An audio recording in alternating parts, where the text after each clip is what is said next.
You know what I am excited for with the 12-team playoff? We have a new potential for incredible conspiracy theories. Welcome to Until Saturday. My name is Chris Vannini. I'm joined here by David Ubben. We've got a fun, jam-packed episode here. We're going to talk about all the changes in college football in 2024. Things you What do changes? know, things you may not know. A lot's going on. David, good to have you here. I got to open up with a Good to be question, here. though. Okay. What is the favorite random Olympic sport you have found since we've started the Olympics here? I'm obsessed with this right now. I will say, venue aside, I've turned into a fencing hater. It just feels kind of stupid, considering that the real sport is literally life or death, and now you're just literally poking each other. That's what Facebook in 2005 was for, friends. We don't need to turn this into an Olympic sport. I mean, I think in general, I don't know that it's the most original thought in the world, but I still remain confounded that handball has not caught on. That there's not like some fledgling handball league in America that like has a huge niche following on like Stadium. You know, I don't know how that's not the case because it's a very compelling thing to watch. I mean, I generally lean toward the team sports. I like the Olympics. I've enjoyed Gold Zone. We might talk about that a little bit more. But the only thing that I like really care about, like basketball, I'm going to watch in its entirety. The rest of the stuff I just kind of want to see as a spectacle for spectacle's sake. But I've learned that I hate fencing. That's what I've learned from Gold Zone. I can't tell on fencing who gets the point. Like, I don't know how they can. Well, you know, that wasn't a problem in the original sport because the person who got the point was the one who wasn't dead. So, you know, as much as we try to make, I think what happened from real swords to fencing is what people think is happening to football every time they complain about the, you know, the softening of college football rules. Right before we started recording, there was this guy. So the men's gymnastic team looks like they're going to get a medal for the first time since 2008. And they have this guy, Steven Nedorozic. Sure. He was an electrical engineering major at Penn State. He's only on the team for the pommel horse. That's all he does. He came in, did a good job on the pommel horse, and the U.S. got a medal. And I couldn't help but think, is this guy like the 2006 Tim Tebow of this gymnastics team, or is he Blake Bell? Is he the Belldozer? It feels like we got one of those like QB run 4th and 1 guys. He's just there for that, and he does a really good job at it. He might be like the 2024 Jamie Lee Curtis in The Bear of the Olympics, where he's just sitting on the bench, gonna come in, throw just nonstop heat, just over and over, introduce a little chaos, celebrate a job well done, and make his exit. I mean, are we gonna see this guy on our televisions again in the Olympics, other than probably on a commercial for LensCrafters? Wrapping up in the Olympics here, what do we got to do to get Gold Zone on college football? This is incredible. It exists, but there's the problem with college football is there's very rarely is it like rapid fire, quite like the Olympics, or you want like a tasting menu. I mean, I kind of want to eat the whole college football. Yeah. So, you know, so I think I forget what they're calling it now because they've rebranded it on ESPN Plus. I think it's a standalone channel on ESPN Plus, but there's too much going on generally. But rarely during the day are there more than like 4 to 5 college football games that are super relevant going on. If there's something crazy happen, I'll flip over. So like, but if I'm at home on a Saturday, many games. In some ways, it's easier, or not easier, but like more interesting than an NFL Red Zone because you're going to have 20 games going on at the same time. There'd be more action, but I think sometimes, like, you know, with Red Zone itself, you have the fantasy football element of it. With college football, I want to see the craziness. But generally, I kind of want to see all of a handful of games. So, like, my setup, if I'm at home, I'll have a main screen on my main television with audio, and then I'll bring my office TV out in the living room and then set that to the side, muted. I'll go multi-view probably on that with, like, some, you know, a few games, and then have a computer or two sitting out, and then I'll be working on a computer there. So I can kind of keep an eye on everything. And then, obviously, I've got, like, you know, like the scoreboard page booted up, and I'm checking that out. So I think there might be a market for that, but for me, I feel like I can, like, the big problem I had with the Olympics for the longest time is every Olympics I feel like I'm missing a lot that I'd like to see. I don't feel that way with Gold Zone. I feel like at the end of the day, you got a pretty good sense of what's going on. But with college football, I don't feel like I've missed out on a ton. Like if I can see like, oh, Georgia State and Louisiana, it's 52-52 and they're in the fourth overtime. Like I know I can flip over to that. Or like, Michigan State is up, 23-7 on Ohio State in the second quarter. Like I could flip on and be like, well, what's going on here? So I don't feel like I've missed a lot. There's not a lot of FOMO on a college football Saturday. So maybe that's why that and the lack of fantasy football, I think, are probably why the college version of Red Zone has never really taken off or taken hold of something that people really love. Well, the biggest reason is because it's not one broadcaster who owns everything. NBC can do that. The NFL owns all its broadcasts. College football is so spread out, CBS, ESPN, NBC, whatever. You can't get all that all together. Although I will say, shout out, SiriusXM has a radio version of this. I've heard a couple times when I'm driving. Very, very solid. Shout out to the Olympics. They're great. Our colleague Nicole Auerbach has a great story on the college sports to athletic pipeline and the concerns that are coming out of the House settlement and what it could mean if sports are cut coming out of that. Check out that story. It's a very, very real concern that a lot of people in the Olympic non-revenue sports have. So we'll keep an eye on that. By the way, subscribe to the podcast if you haven't. Wherever you listen to podcasts, the YouTube channel is up and running. So go check that out. Please give us reviews anywhere you can. We really appreciate it. And yeah, so it'll be David Ubben and I here for the next moving forward in this new era of Until Saturday. We're going to get more into a routine in mid-August. Ubben's still on paternity leave. I'm going to have a mini vacation here next week. We're going to have episodes ready to go on the feed, so don't worry. But we've got a lot of plans. We're really excited. Going to do some new things, and we're looking forward to the future of the podcast. Thanks for everybody who has been happy with where the podcast has been over the last year, and we're excited to continue to take it forward into that. But the main focus of this episode here is going to be the changes in college football. And I think it has to start with the 12-team playoff, which is something we've never had before. And let's just start there. 12 teams. Because it used to be 4. Some people want 8. Tony Petitti might want 14. What do you think about the number? Because when I first heard it, I didn't like it, but I've really come around to it. And as we start this season, I kind of think it's perfect. What do you think of 12? I don't love it. I mean, I think they're going to realize that it's kind of silly in that the 5, 6, 7, 8 get a home game and 1 through 4 do not. I think that when we see that actually happening, people are going to kind of revolt against that. I would, if it was up to me, if I'm put in charge of college football for a day, I'm just going 8. I think 8 puts all deserving candidates in the field. It is enough to introduce a little bit of chaos. And I would like a guaranteed seat for the G5, like we have now. So I would go, it's a little complicated with the remainder of the Pac-12. So I guess I would go 4 conference champions, 1 G5, and then 3 at-larges. I think 12 will be fine. I think the home games thing, I think people will understand it, but I think when they really see it, they'll be like, well, that doesn't make sense. We were the best teams, and we don't get to host a playoff game. I get you get the bye, and certainly they know that. But missing out on that atmosphere and being able to play a playoff game at home, I think there's going to be some buyer's remorse with that as we see it happen. Just the concept of hosting these games, I think, is going to be the biggest thing. It's a scene that we've literally never seen in the sport before, and I'm excited to view it. But I think you're going to see a lot of FOMO from the top 4 seeds, even with the bye. Yeah, and that's one reason I did like that they did 12 was because it created this round that was going to give us home field. Obviously, well, we could still do it. That's what's frustrating is you could do that with 8 and just do it, and then squeeze the bowls out and have a rotation of bowls. I mean, college football continues to have Stockholm syndrome with the bowl system, which it inexplicably kowtows to with no need to do that. The college football doesn't need the bowls. I mean, you can have the bowls, bid on semifinal games and sort of make it kind of a free for all.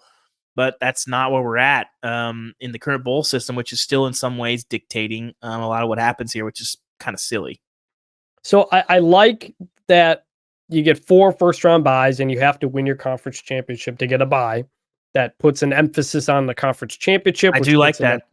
Which puts an emphasis on winning in your regular season.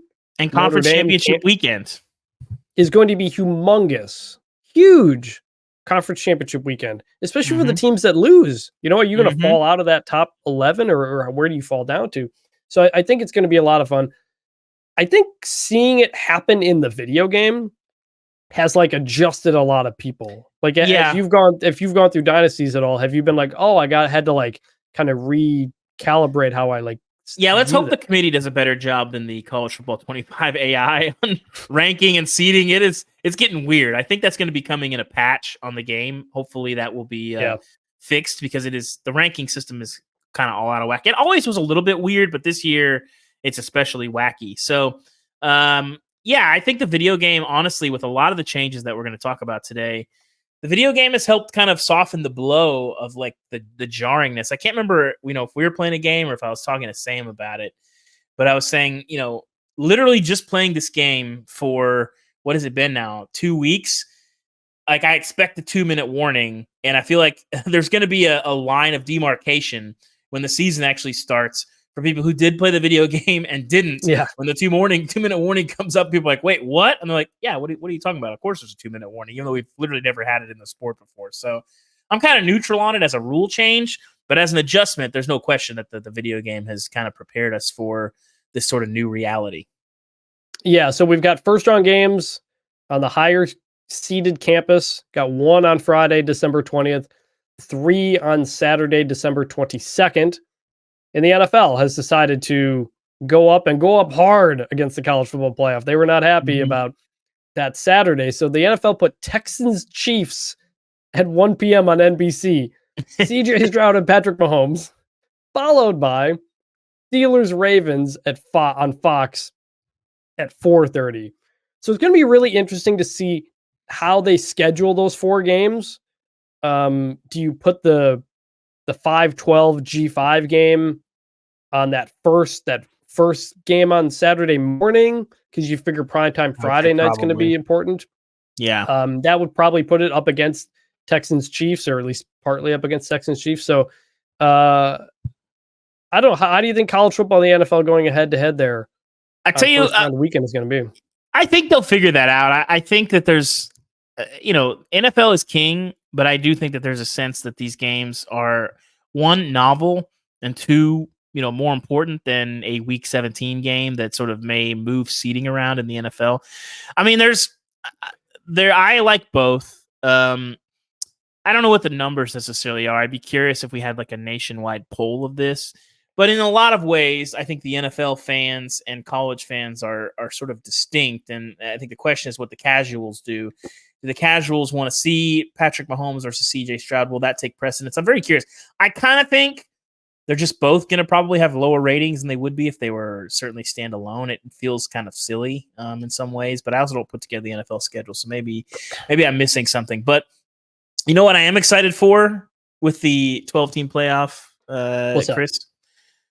We have a new potential for incredible conspiracy theories, because there's going to be lots of chicanery in this seeding. And there's going to be people saying, like, if Penn State gets squeezed from an 8 to a 9, well, they only put us there because they think that the logistics of us hosting a game are going to be too hard. Okay, like, so A&M gets squeezed out. Whether it's real or not, fans are going to believe that it's real. That happened coming out of Big 12 media days. I think it was Richard Clark, the new executive director who replaces Bill Hancock. He gave a little speech press conference to, I think, all the Power 4 media days, or maybe most of them. And he was asked about logistics and stuff like that. And he talked about how everybody is preparing for this, and like, we don't know how this is all going to play out. Like, the playoff has a plan for hotel rooms, for staffing, for all these different things. Like, we're going to have a story on it before the season. Like, they are ready for all of this. And somebody on Twitter misinterpreted the question and response in the idea that the seeding could be determined by their ability to host a game, which is not happening. And Chris, nor are do I you think doubting the ability of college football fans to believe in alternate reality? Well, see, so Florida State fans jumped on that whole thing. And so, like, I'm one of the people who think Florida State did get robbed. Florida I State also believe should have that. played for the championship last year. Yep. I also don't think it was a conspiracy. I I think don't it was either. just that Jordan Travis wasn't playing and they Yeah. weren't as good with Jordan Travis, and that's why they made the decision that they made. But you're right.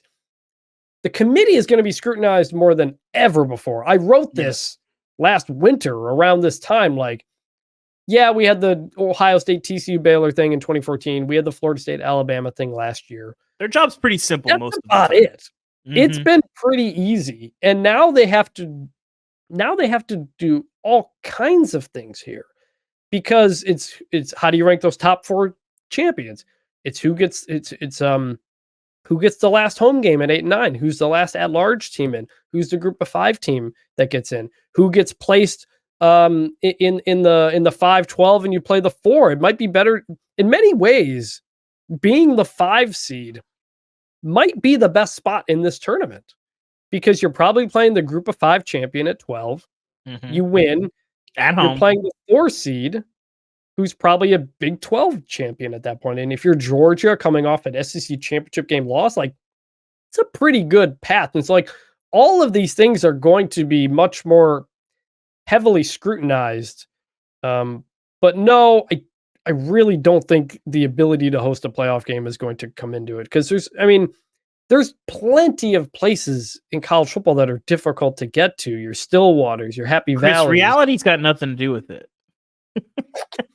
So, perception is reality. This is college football where things are literally decided by the opinions of 13 human beings. People are going to read into stuff whatever they want. For all the BCS stuff, you knew, like, there wasn't a lot of like tinfoil hatting in the BCS era. There wasn't a lot of like, oh, ESPN hacked the computer so that they could get a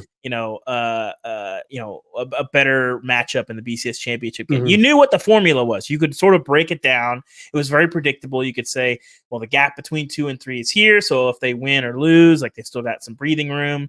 The committee, we have no idea how far the gaps are. The only way you get that is by reading between the lines of whatever the chairman says, on a given Tuesday night. I mean, listen.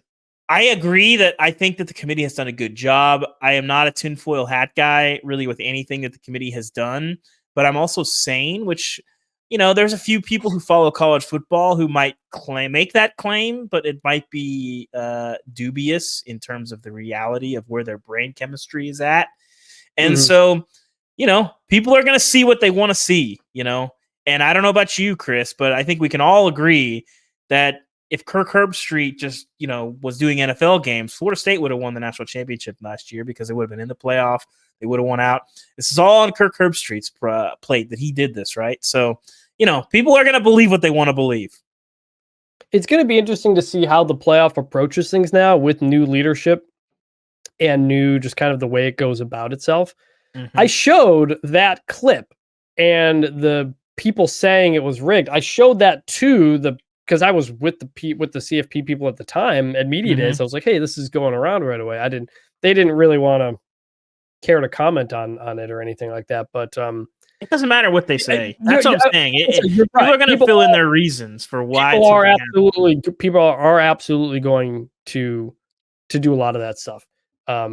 So it'll be interesting. There will be no year in which we do not have controversy. In the final CFP rankings, every single because that 4-5 cutoff is going to be controversial.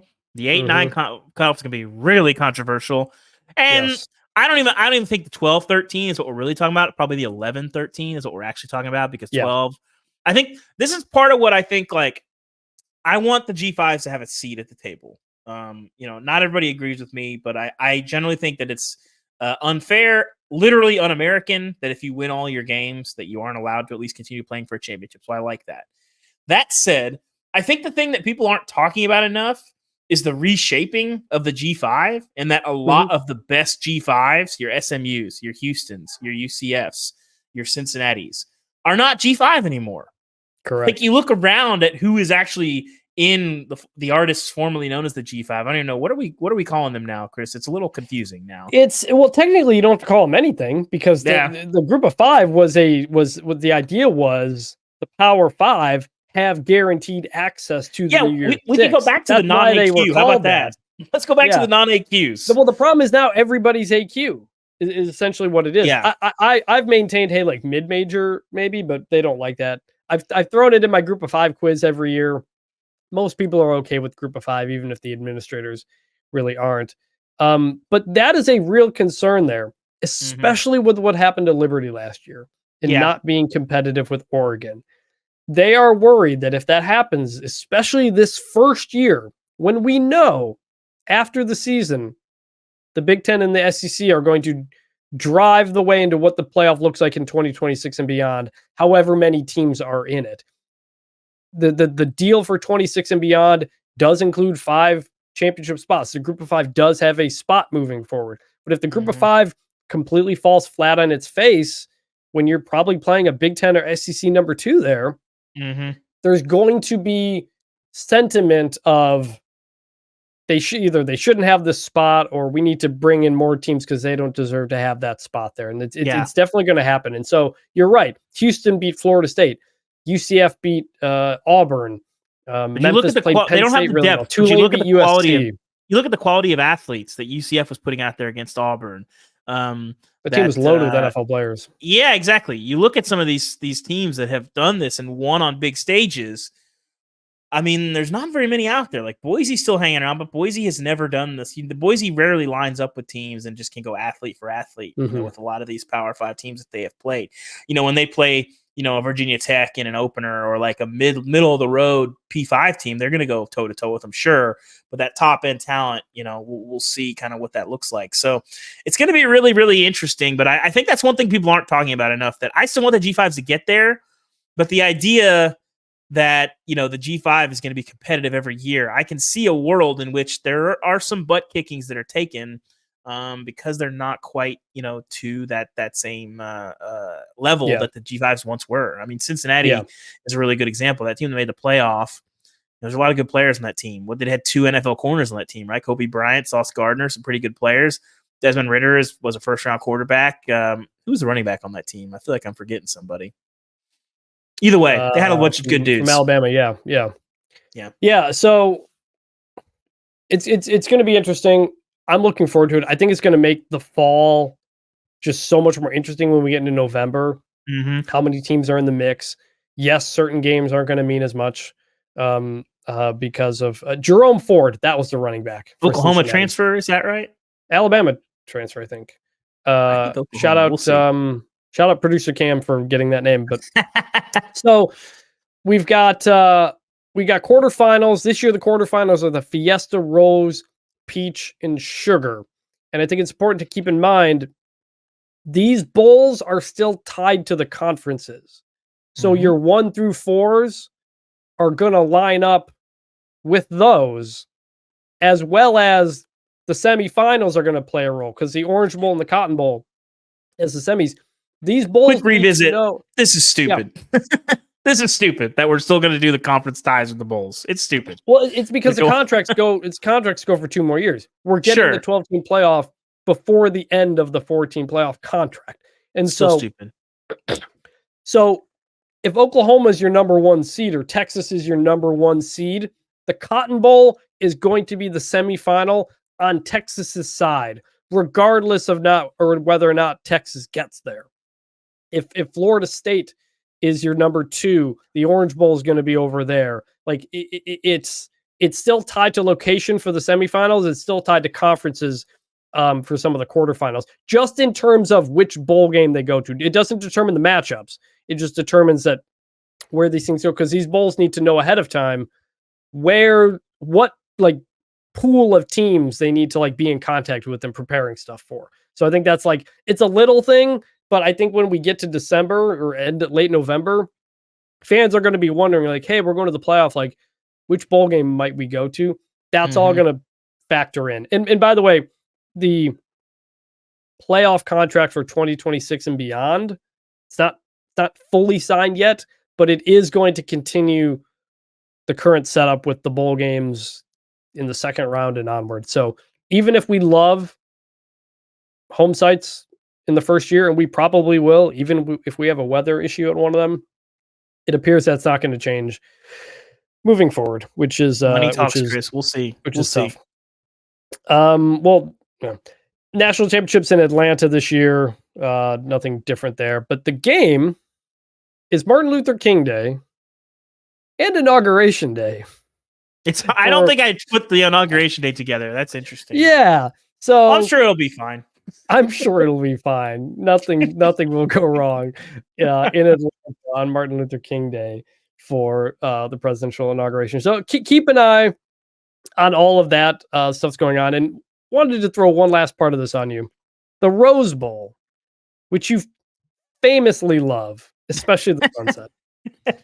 It has requested that it stay as a quarterfinal every year in the new cycle. It was a semi last year. It's a quarter for the next few years. But when we get to 26 and beyond, the new contract, it doesn't want to be in the semifinal rotation. It wants to stay as a quarterfinal, so it keeps that January 1st spot. Is it a parade-based decision? The parade is a big part of it, yes. Listen. At no point in my life do I want it to be that heavily dictated by a parade. That's just the life philosophy that I have. Like, listen, the Rose Bowl can do whatever the Rose Bowl wants to do. Continue, existing in 1994, and the rest of the sport continue seeding to a sunset over the mountains, and that's fine. But I thought it was a weird decision. I was very surprised to see that come across. But hey, maybe I just don't get parades. I'm not a parade guy. Maybe I will become one as my kids get a little bit older. But I've never really been into parades. It's a lot of standing around in the heat, and there are easier ways to get tiny pieces of candy that you'll never eat. And hey, knock yourself out, folks. What do we think is the parade age range for kids? Like when you're a kid, at some point you do love parades as a kid, and your kids are going to get them. 5 to 9, probably, maybe 5 to 10. Like, there's no way. Years. My oldest is 2. There's no way she would care or go or sit out in the heat. She would just want to run around. She'd be interested in like a third of the floats, but the rest of the time she just want to like run on the parade route. But if you're like 4 and you're like invested, maybe, I could see that. So basically the whims of 4 to 9-year-olds are driving college football postseason. That's always good. So I don't think I've ever watched the parade. I grew up in Big Ten country. Neither. I grew up where the Rose Bowl was the place you wanted to go. Even when the national championship existed, like winning the Rose Bowl felt almost the equivalent of that. And it wasn't. I've never seen the parade. I've never watched the parade. I don't know if it's any good or not. I don't know if it's geared toward children or not. I couldn't tell you. But my only parade hot take is, so I've never lived in New York City. I would have liked to have spent a summer there. But I don't know what the Macy's Thanksgiving Day parade route is, but if I had like a 15th floor apartment on the parade route and I could sit in my home with like floor to ceiling windows and watch the parade, I'd be into that parade. All other parades I will swear off, but if I can sit in my home and watch the parade as it goes through a large window, I'm in on that parade. See, I never watched the Thanksgiving Day parade either because I grew up in Detroit and it was the Lions game was the first thing on, I'll have it on a little bit before the games, like if I'm cooking, but that's kind of it. Yeah. Will kids watch that on television these days? I don't know. I mean, mine are still pretty young. Like, I'll turn it on and she'll just be like, watch Mickey. Yeah. She wants to watch Mickey Mouse Clubhouse for the 100th time. So, yeah. One other bowl change, bowl games are going to start a little bit earlier. We've got the Camellia Bowl on the same day as Army Navy this year. It'll be weird. Same day as the Celebration Bowl too, I think. Also, a little disrespectful to the troops. No. Standalone. It's a little bit. I don't love that. I don't love Camellia, that. Is that the one in Montgomery? I believe that sounds right. Montgomery, Alabama. That sounds right. Is that the one that used to be the? Yeah, it's in. It's in Montgomery. Is that the one that used to be? No, that's the one in Mobile. I'm thinking. I guess if it's not happening at the same time, it's not that big a deal. I assume that they'll be in independent windows. Surely, I mean, the Army Navy still does a huge TV rating. Like, it's huge. It's one of the biggest games of the year every year. People get fired up for that. So I assume they'll be in separate windows, presumably. I mean, the Camellia Bowl is an ESPN bowl, right? So they probably wouldn't want to go head to head with CBS for Army Navy. That reminds me, by the way, Army Navy will not have an impact on the CFP. It is outside that window. The CFP decided not to give any special treatment to it. So you could have, theoretically, an undefeated Army or Navy, or not even undefeated, but an Army or Navy win the American Conference because they're both in the conference. Win their conference championship game, get the playoff spot for the group of 5, and then play the Army Navy game, and then play your playoff game. Sure. So it's regardless of what happens in the Army Navy game. So I would never say it's an exhibition game. It's more of just kind of on its own plane, so to speak. I don't even know what to call it. It could be interesting. It's although some would say it's quote not the best football, some would say it's very fun football. It's a different brand of football that we don't get to watch very often. And I love the game. I mean, for me, like, I've covered this sport. This season will be my 16th, 17th year covering the sport. I forget. And for me, that first Saturday is like the first Saturday that I can breathe a little bit. So, like, maybe that's just me, but like watching Army Navy, although I would like to cover it one day. I have covered it once. It's incredible. It is a deep breath. And I think we've talked on this show, right? My idea of taking the Army Navy game on the road, that they should do this. I've liked that idea, and they've kind of done it recently. I don't know if they just did. I think they just did it this past year in Foxborough to like time up with the anniversary of the Boston Tea Party. Yeah, I mean, I think the idea is like the academies, it has to be in the Northeast to like move it around. But I think like usually Philly, Baltimore. Yeah, it's usually Philly, Baltimore. But if you played that thing in not Regentsville, but if you played it in Atlanta, or you played it in the Cotton Bowl, or you played it like the actual Cotton Bowl, or you played it like just anywhere in the South that really cared about college football. I mean, heck, played at Bryant-Denny. Like, people would be fired up about that. Well, that's a bit. I mean, I like the idea of moving it around. I think they did do one at the Rose Bowl way back in the day. That sounds familiar. But you would have to do it. You'd have to do it in military towns. Do it in San Antonio. Do it in San Diego. Alamo Dome would be cool. Like I think that could be cool. But they do I covered one in 2019, I think, in Philadelphia. They do a really good job there for that. And it is kind of cool. I stopped by Independence Hall before the game and stuff like that. So that's on my bucket list. I'm slowly checking things off my bucket list as I'm getting ready. Like last year, Autzen Stadium was on my list. I checked that one off. Army Navy's on my list. Maybe my Rose Bowl take will change. If I actually cover a Rose Bowl, I think that's like the only major bowl that I haven't covered. I'm going through in my head now. I think I have not covered it either. As much as I love it, as much as I wrote a column saying it should host the national championship game every year, I actually would be for it hosting the national championship game every year. I actually think that would be cool. But because as far as the national championship game, like bidding it out, I don't really care. It's whatever. When they put it at SoFi, like it's never gonna be there. Yeah, it's all kind of the same. I don't care about where they bid the championship game out. I don't think any city. I mean, people. It's a little bit like the Final Four, like the places that are like the Indianapolises and the San Antonio, where there's a bunch of stuff downtown, like by the stadium. People seem to prefer that, like the Final Four. But I don't. This game, it's not quite the same as like the Final Four is in terms of just like a sport-wide celebration. It's kind of just a game. It's not really the same thing. I think they're hoping that by putting it on a holiday weekend every year now, it could become that more. Maybe. But you need to get the whole sport to come and buy in like the Final Four does. It hasn't gotten there yet. By the way, I forgot to say this at the opening of the show. We're going to do some trivia at the end of this episode. And we're going to try to do some trivia frequently moving forward on this podcast. But we're going to do Where Are They Now? We got producer Cam. He's going to ask us transfer quarterbacks, coaches, where are they now? It follows along the theme of changes to college football in 2024. Let's switch to rule changes. You mentioned it above. 2-minute warning in college football.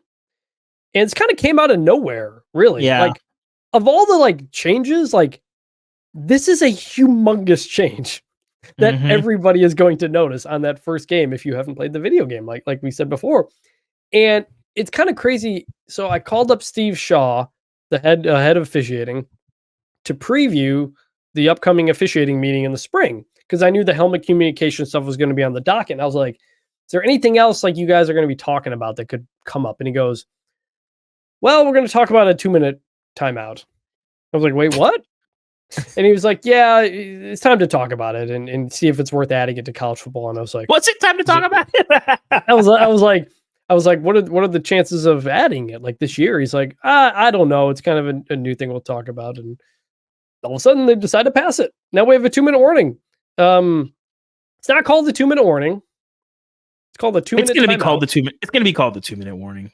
What do you think of this? What do you think this is going to mean for college? I don't really care. I mean, I think the clock stoppage, like in the NFL, clock stoppages are different. Obviously, it doesn't stop on first downs. And so, late game rallies are tougher in the NFL. If you get the ball back with one timeout on your side of the field, needing a touchdown with 40 seconds left, if you don't have Patrick Mahomes or Josh Allen, or I guess Joe Burrow too, you're in trouble. In college, that's not necessarily the case. Because you can have those stoppages after the first down. So I don't know. I'm kind of whatever on it. I don't think it really, it's just going to extend the end of games a little bit. I haven't seen it really impact a ton, in the video game.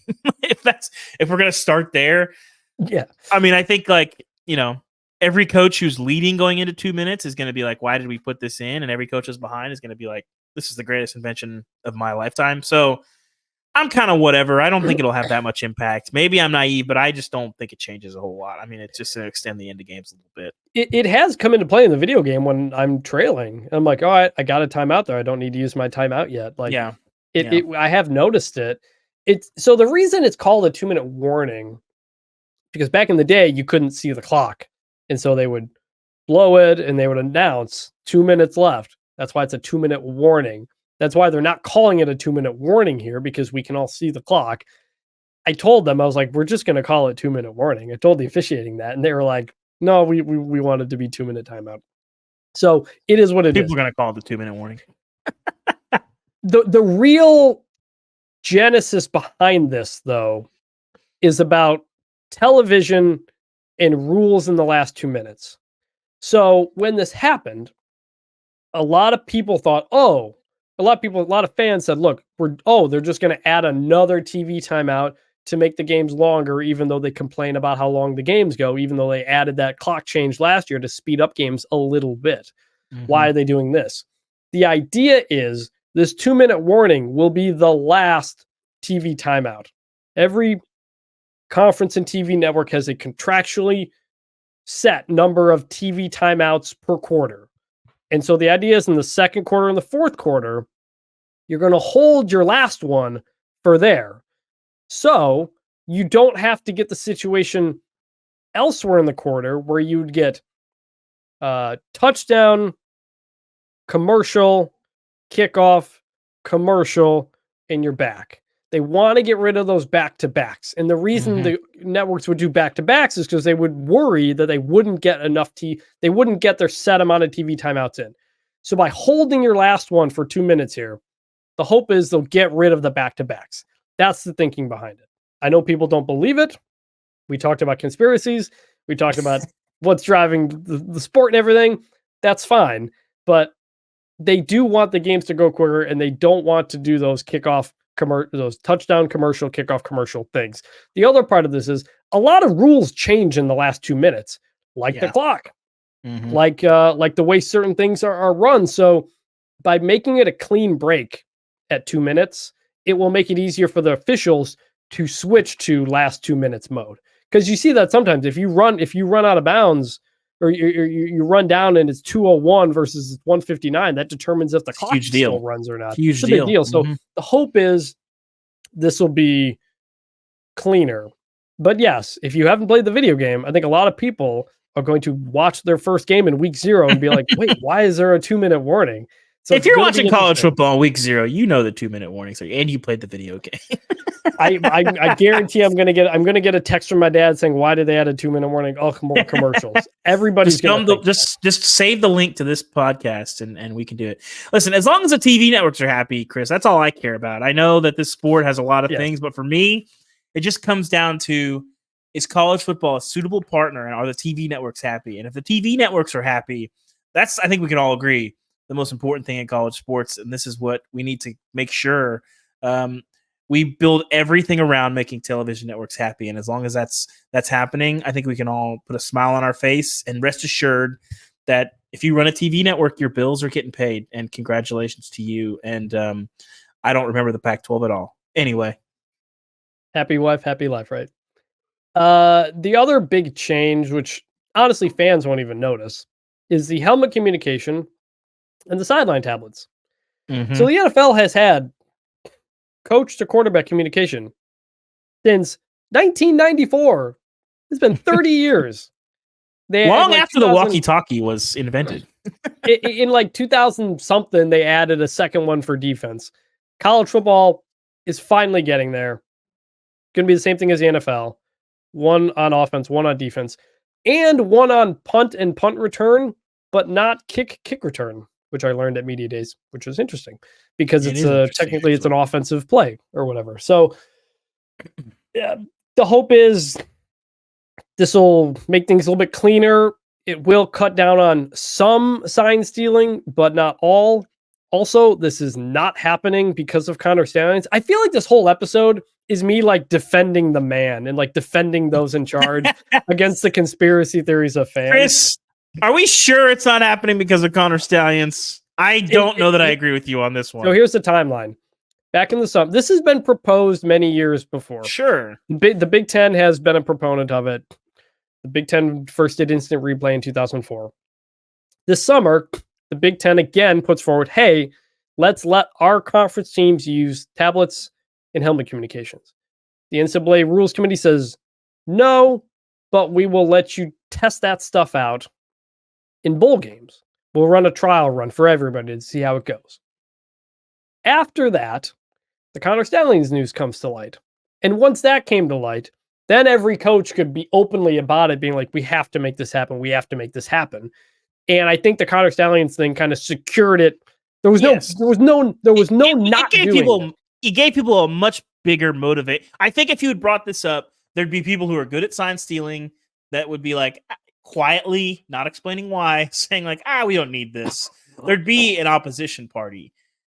I think when you have the Connor Stalions things, everybody from every level of the sport, fans, donors, coaches, administrators, is like, this was a very stupid thing. And also, our programs might be doing something similar. I don't want to get caught. Let's just take sign stealing out of it. Which also, my question, Chris. So, do we believe that the helmet communication will have killed the signs on the sideline because they were added into College Football 25 this year?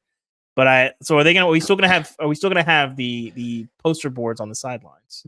Ben Howmiller, the principal game designer for EA Sports College Football 25, asked me this very question when the rule happened, which is why my name is in the credits of the game misspelled, because he had asked me, how's that going to happen? And no, it is not going to get rid of sign stealing.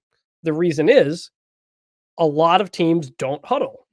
And if you're not huddling, how are your receivers figuring out what the play is? They're figuring that out via signs. They're figuring that via hand signals. That's just broadcast it over the PA.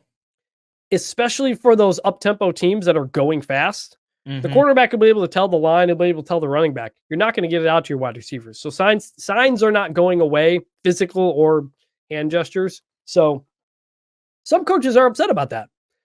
There was no limit in the bowl games. You could use as many helmet communications as you want. Several coaches used like 3 or 4, and they were like, "That was great. Like, we should just do this.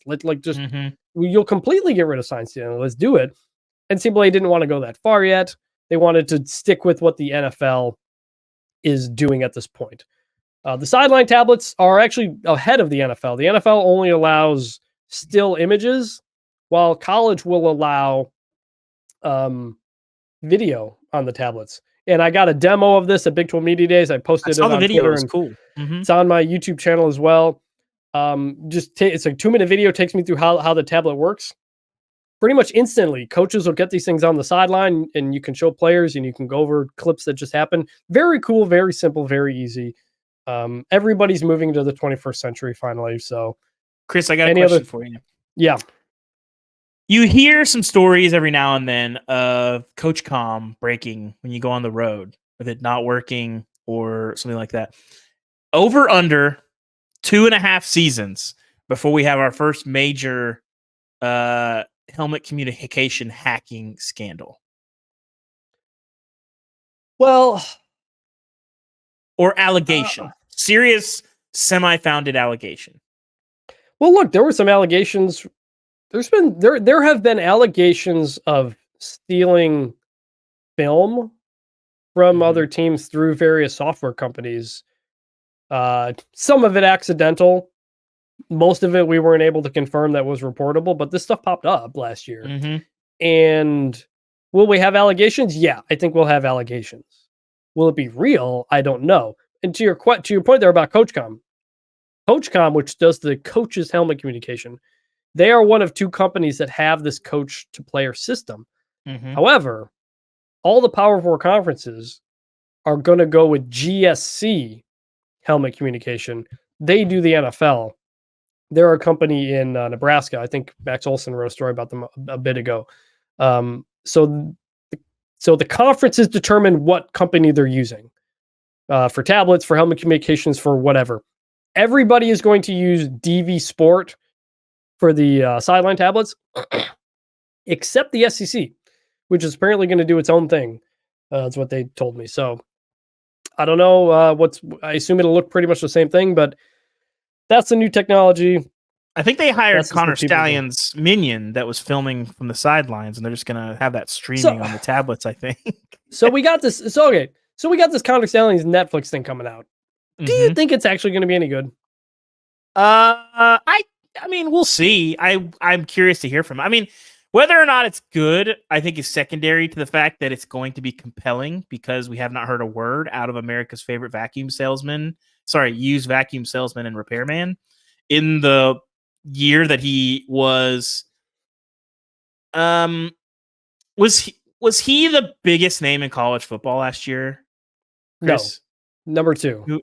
Who was Harbaugh number 1? The guy whose sunglasses you have behind you on your desk there, on your shelves there. So Dion won. Yes, Dion won. These guys, a new addition to the shelves. Dion. Okay, I'll give you that. Well, I don't know though. I don't think that's true. He was number 2. He was completely number 2. Dion won the September Heisman of relevance. Yeah, and then when we got down to the real nitty gritty business end of the season, I think Connor Stallings was the most prominent name in college football. So we have not heard a word out of him outside of his LinkedIn account or whatever. I'd like to talk about Central Michigan. I hope that is addressed, because I think that was 100% what it looked like. That was the craziest part of that, by the way. That really was. It never came up again because Michigan State wasn't any good, and neither was Central Michigan. But it was awesome. That was crazy. That's crazy. So we'll see. And by the way, if it wasn't him, they could have just said no, it's not him, and they never said that. To the point on the other espionage and fan conspiracy theories. What are the odds that after this segment or during this segment, we have had listeners of this show frantically Googling the alma maters of all of the leadership of GSC? They are based in Nebraska, so if the Cornhuskers are 12-0, I think you know why. There you go. For the record, I like the craziness. I like it. It's insane. Oh, of course. It's very entertaining. The whole Connor Stallings thing last year was incredible. It was incredible. Literally a deranged fan who worked his way into a leadership position and then, did maybe a little too much for the team. Somebody who may have gone into the military just to help himself coach at the place he wanted to coach because he was a fan there growing up. Didn't they ask Kenny Matololo about it? And he was like, I don't want to talk about Connor Stallings. Yeah, because he worked in Navy. Yeah. He worked in Navy. It's still the best. It's the best college sports story in a while. Yeah. It's the most fun. insane. It was fun because nobody was really hurt, and it's not like, oh, some player lost eligibility for tattoos and and all that stuff. It was a very funny story. Every piece of news that came out was so The funny. manifesto, God bless. Richard Johnson And getting a hold of the manifesto and writing about it was fantastic. And then Lane Higgins of this Wall Street Journal, I believe, broke the vacuum salesman and repairman. And I forget if she had the picture sent to her or took the photo of the porch with the 20 that to me is the lasting image of the Connor Stallion saga is the porch with the 20 vacuum cleaners on it and him infuriating his neighbors, which I live in a subdivision, and I think if there was a house in our neighborhood that had 20 or 30 vacuum cleaners on it, the HOA Facebook page would be hopping. Let me tell you, they get angry about much dumber things. So yes, there was the LLC with one of the players in Wyoming. Yeah. I don't know how much of this we'll get down to, but the documentary. Look, the Netflix Untolds have they've kind of underdelivered, at least in terms of what we thought it could be. Like that Florida one, the Manziel one was okay, but they haven't quite hit. And so I'm wondering how this is gonna go and how much Stallions is gonna talk about and really reveal. Kind of the big question. We're gonna watch. It might be one of the most popular ones ever, just because of scarcity creates demand. I've wanted to hear from the guy forever. So, real quick, not a rule change, but horns down. Obligatory. Everybody has to ask about it at media days. It's pretty simple. If you're standing over a dude and you taunt and do horns down, it's a penalty. If you're just running to your sideline or you do it to the camera, it's not. I think it's pretty simple. The SEC said Texas has not said anything to the league about it. They're saying that they don't care. You've covered that team. What do you think? Well, low key, whose fault this is two people. One, Rodney Terry. Two, Sam Ehlinger. Okay. Yes. Yep. Sam Ehlinger is out here making a list of every person who's ever thrown horns down in their life. Like he's getting ready to kill them, like the Billy Madison guy. He's writing it up on his wall of everybody who's ever horns down. And then I forget what the exact quote was from Rodney Terry last year or which game it was, but he basically was just it's really disrespectful, that anyone would do this. It's is this your first day in college sports? Disrespect is the currency of the day. That's kind of how all this. That was the basketball coach because they lost to UCF. Yes. And the UCF players were doing it and whatnot. So, well, you only get one shot if you're UCF, right? So exactly, you take advantage. Taco Fall's not walking through that door, so you got to do what you got to do when you knock them off. Also, early signing day moved up this year by 3 weeks. It's now the first Wednesday after Thanksgiving. Do you have any? And they're at this point not doing one in the summer next year. Do you have any thoughts on that? I mean, there's no good time to do it. This is messy. I mean, the college football calendar on the whole is messy, and I think it's only worth explaining why they didn't do other ways. A lot of people say, well, just let them sign whenever. You can't do that. Basically, if you go on an official visit, they're gonna pull the timeshare presentation on you and lock you in a room until you sign. Committable offer is very much a thing. Literally, I have talked to coaches and they'd be like, I would absolutely do that. That's the name of the game. If you have a kid on an official visit, be like, thanks for sitting through this presentation. Your ride to the airport is, it might be a little late. If you sign, maybe it'll be a little bit faster. It'd be a shame if that airport shuttle was too late. That kind of stuff, not quite that explicitly, but there'd be a lot of pressure on kids. You can't do that. And I also thought, well, it makes a lot of sense to just do it before the season, August, get it out of the way. If a kid's going into his senior season, knows what he wants to do, they should have that option. And it's not interfering with the coaching calendar. You can kind of do it during camp, knock it out, whatever you wanted to do. But I was at the coaching convention in January, and they were talking about that quite a bit. And I talked to a couple coaches who basically said that got vetoed a lot by the universities because it's 25% of the transcript is not there. So if a kid is kind of a tweener of getting into school, it's just the schools don't want to take on that risk or don't want guys, signing in August, being a part of you're going to basically have a much higher percentage of non-qualifiers or an issue where you have an academic eligibility issue. In 2024, that the entire issue of academic eligibility is sort of complicated. I think based on the current landscape, if you just sued for it, you probably would win, but I don't think anybody wants to fight that battle. So August was not happening for that reason. So, there's no good time to do it. November, it's kind of whatever. Like it's all going to be bad because the college football calendar is so broken because it's a professional sport operating around an academic calendar. But, we can continue to pretend it's college football. A big part of moving it up was so it's now before the portal opens in many cases. So you can sign your high school guys and they don't lose their spots because of the portal, which was the problem last time because you're doing portal and signing day at the same time, and coaches are changing, and you're preparing for your bowl game. And so, it's like a little change that I do think will be helpful. Personally, I would have loved to just completely get rid of it and just go back to February. But then again, the portal will have already happened. And so you've got the portal impacting the high school kids. And so this is an attempt to help out the high school kids by giving them their spot and their time separate from whatever happens in the portal. Second to last topic here, conference realignment. I don't know if there's a ton we need to say. Everybody kind of knows it by now, but the SEC's got Texas, Oklahoma. The Big Ten's got Oregon, Washington, USC, UCLA. Big 12's got Colorado, Arizona State, Arizona, Utah. ACC's got Cal, Stanford, SMU. And Conference USA has Kennesaw State up from FCS, and also the American Added Army from Independence. UMass will go to the MAC next year. Any lasting realignment thoughts? Not that we haven't beat to death. I think that's the one that we've seen these moves before, and certainly the death of the Pac-12 was kind of the headline maker this time around. But yeah, I mean, I think it is what it is. I think we've talked about it enough. How Texas and Oklahoma adjust the SEC, I think, is really interesting. The ACC sort of trying to maneuver the possibility of a future without Florida State and Clemson, and if that happens, trying to prevent that from being the pin pulled on the grenade of the league. I think they'd like to prevent that. So that sort of is an intriguing future. But it's I still think we've talked about it. I think ultimately the Big 12 is going to be the most fun conference in terms of the title race because of the unpredictability of it. But we're seeing a little bit more unpredictability of the Big Ten and the SEC because, like you said, you added Oregon, you've added USC.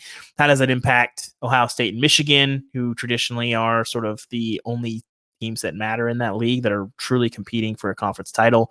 In the SEC, it's a little more complicated, but you've added, two more teams that are going to be probably in the mix, relatively often. So it's going to be exciting, man. I think we talked about this in the pod last year, but I'm a mark for this because I hate it. But the good football that's going to come out of it, I'm going to watch and be excited about it. But I don't like the death of a West Coast football, the sort of expansion of the SEC from a Southeastern conference to the Southeast and Texas and Missouri. I don't particularly love all that, but this is what it is. This is where we're going. So there's no sense in sort of crying about it, even if you don't like it. You're going to get some good football out of it. So it is what it is. It's another one where the video game helped me just fully digest it, especially the Cal, Stanford, SMU, ACC stuff. My road to glory guy went to Oregon State, and that was a weird schedule where I'm living in the Mountain West, but not really. And I wish I had thought about it in preseason because I would have loaded up my schedule. Well, I guess you can't do that in Road to Glory. You can't change your schedule in Road to Glory. I don't think you can. No, you can't. Yeah. But I was getting kind of tired of it toward the end. I was like, this kind of sucks. I liked it when I was playing Oregon. Yeah. All right. So we're going to wrap up this episode with some trivia. Where are they now? Oh, baby. I believe it's quarterbacks and coaches. So producer Cam, he's got it set up. He's going to ask us the questions. We're going to keep score, and we're going to keep score throughout the year for trivia. We're going to tally it up. Keep track of the standings. It's going to be embarrassing for you, Chris. It's going to be fun. So we're going to see how this goes. I already hit you with one in Slack before we started that I would have gotten a point. You wouldn't have. So, Cam, I'll let you take over here. How we doing? It's time for your new favorite college football podcast game show from the podcast studios that brought you What Weird Shit Is David Eating? In one-word wonders. It's Where Dey At? With your host, producer Cam. Gentlemen, it is so nice to be able to do this. I'm really looking forward to this brand new edition of what we're rolling out here on the Until Saturday game show feed. So what we're going to do now is I'm going to give you a name. It's going to be a head coach or a quarterback, and I'm going to have you guys answer where they are currently. You'll get 1 point for that. And I'll have bonus options for you guys or bonus questions for you guys following each question that are also worth a point. Basically, it'll be whoever filled that other position. And as we go through this, I have 5 questions. They'll become more obscure, so the difficulty will increase as we go through. Do I get a bonus for being on paternity leave and not actively working the last 3 months? No, I actually study. Yeah, that's good. It's plenty of time to study while the babies are down for nap time. So I'm going to have you go first, David. Go ahead, Chris. Should we both give our answer before you tell us the right answer? That way we don't base our answer off the other person being right or wrong. We'll do that. That one works. It's better than what I had in mind initially, anyway. And it's a constantly evolving game show. So we'll all the best star. I feel like it's changed every episode, basically. Yeah, no Pat Sajak. So we're going to start here with the head coach. This is going to be kind of level 1. Can you guys tell me where Jeff Lebby is currently? Which program is he the head coach for? Mississippi State. I'm going to go Mississippi State head coach. There should be points for saying it first, also. No, we're not going to do time. It's right or wrong. Yeah, we're not. It's going to be convoluted. It's going to be right or wrong. Okay. Yes, that is correct. So each of you have 1 point. So Boom. The follow-up to this now is who replaced Jeff Lebby as the OC at Oklahoma? I have an answer. Is it Charlie Weiss Jr.? I'm going to say Chris? Seth Luttrell. That right. That is correct. No! North Texas finest. That's right. They might have. He was an analyst, and they moved him up. Yeah, they moved him up from analyst. I don't know if they have co-OCs or not, but I know he's one of them at least. Analyst or analytics? Analytics. Throw him in the garbage. There we go. We're adding that to the. I should have known. The Luttrell one was tough because he was like he was an analyst last year. And they moved him up, and I didn't think about him for like a year. So that one's on me. That one's on me. So after the first question about Jeff Lebby, it is 2-1. Chris leads. Second question: former Minnesota quarterback Ethan Kaliakmanis. Where is he at currently? Okay, I've got my. I'm gonna say Rutgers. It's somewhere weird like that. Chris? Rutgers. That is correct. Yes. There we go.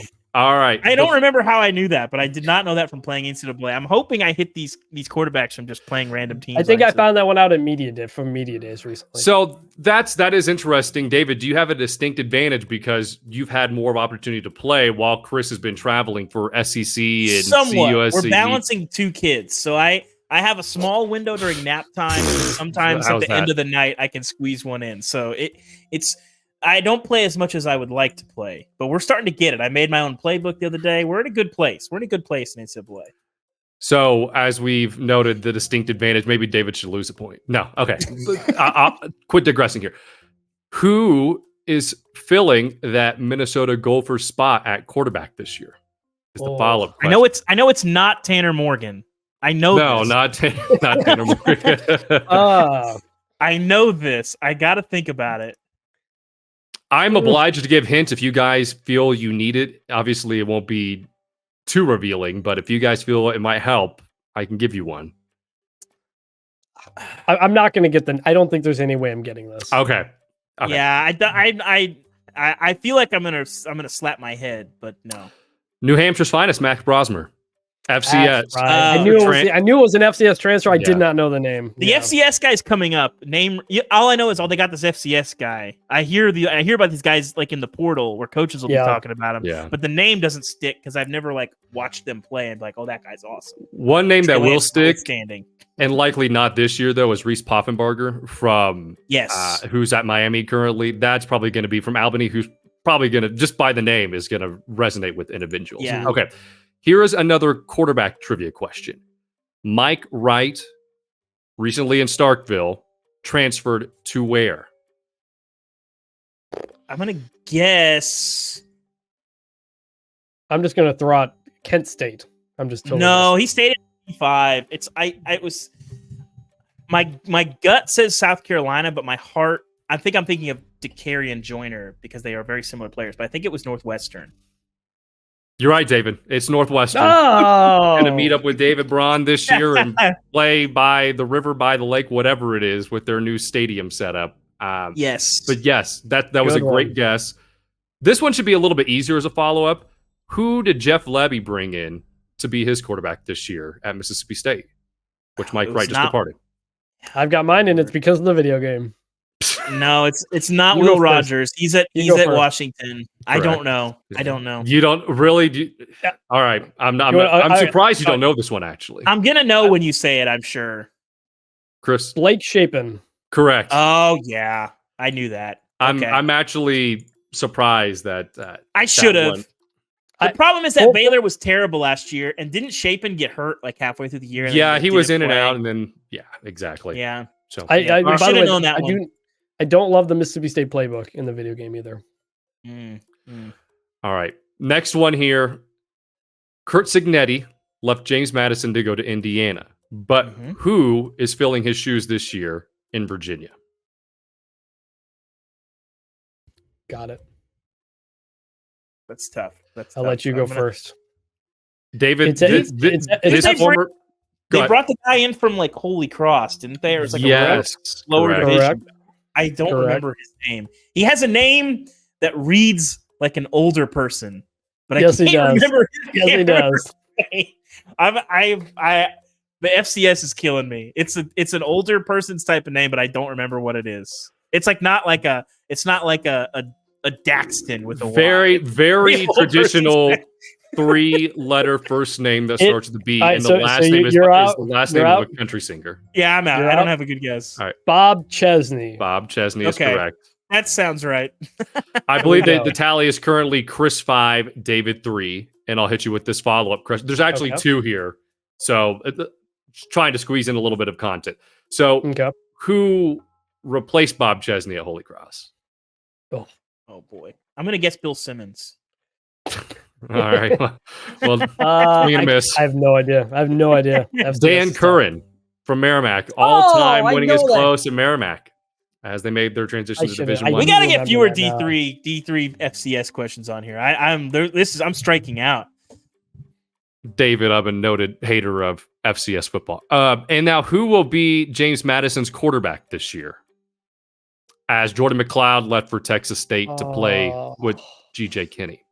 I was going to say I know where McLeod is, and I know who went with Cignetti. Former 5-star quarterback at Washington. That's your hint.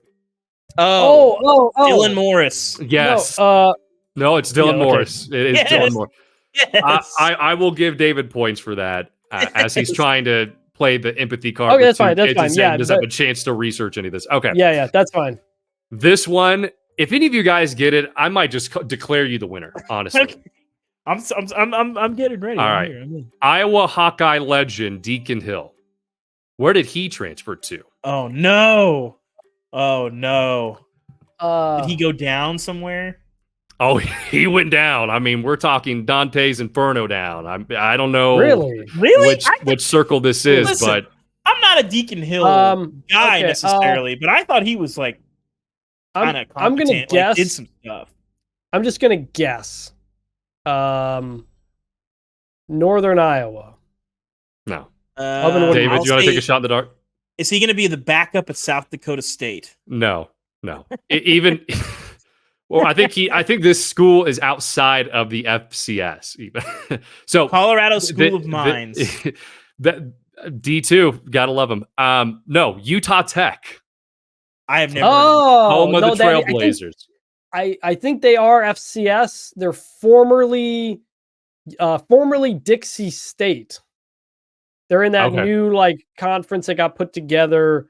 I think they just moved surprising to me. Up to FCS. He's not a world beater, but he seems like he could be a guy who plays at the FBS level. I wonder if was there a reason that he went to Utah Did you watch it?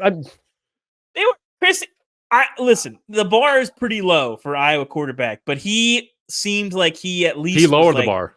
So he was semi sort of capable. I mean, this is all relative. No, he wasn't at all. All right, so he went we're getting too tangential here. Let's bring it back. We have a couple bonus questions, and then we'll get out of here. All right. Danny Gonzalez, former New Mexico head coach. Where is he? I will give you an extra point on top of knowing where he's at if you can tell me what current position he's coaching. What his role is. I should know this.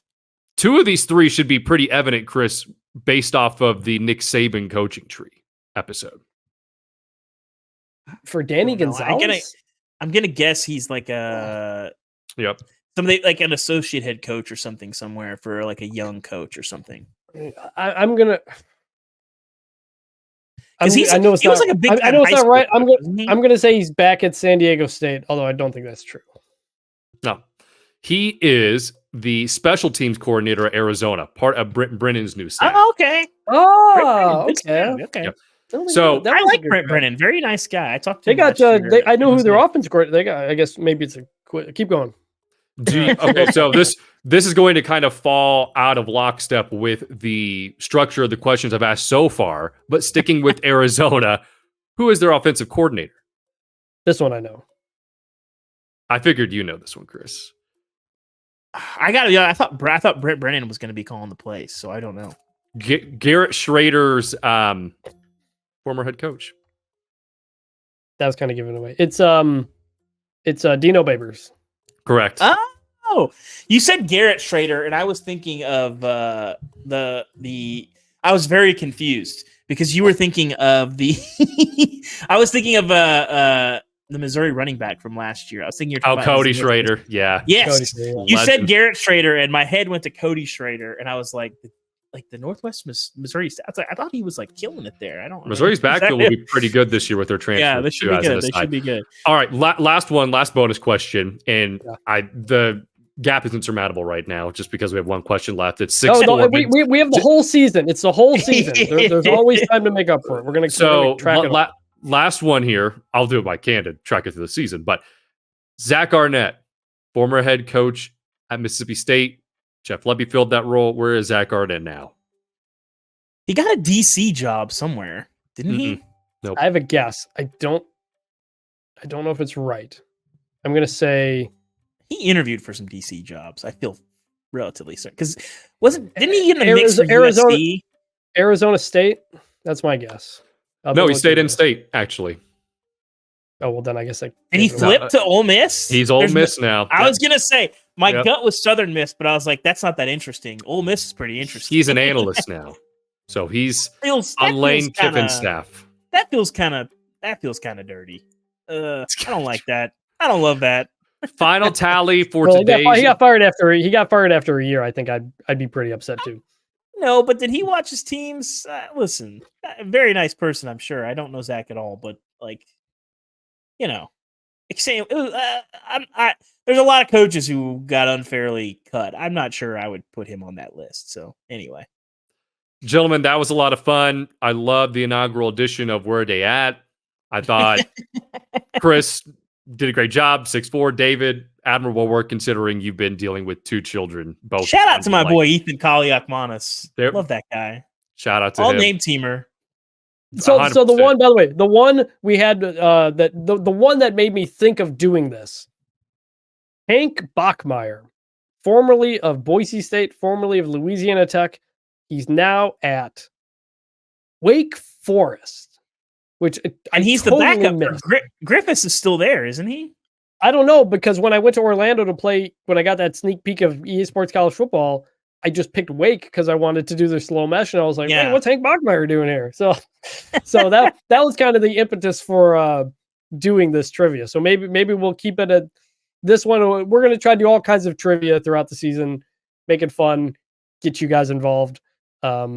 And hope you guys have fun with it too. So my favorite part of this is going to be the angry people who have no idea how we could not know. I just looked it up, by the way. Mitch Griffiths transferred to Marshall. So I look forward to angry Marshall fans and probably Mitch Griffiths' mom screaming at us on social media. So thank you for that. Noted listener, Mitch Griffiths' mom. So yeah.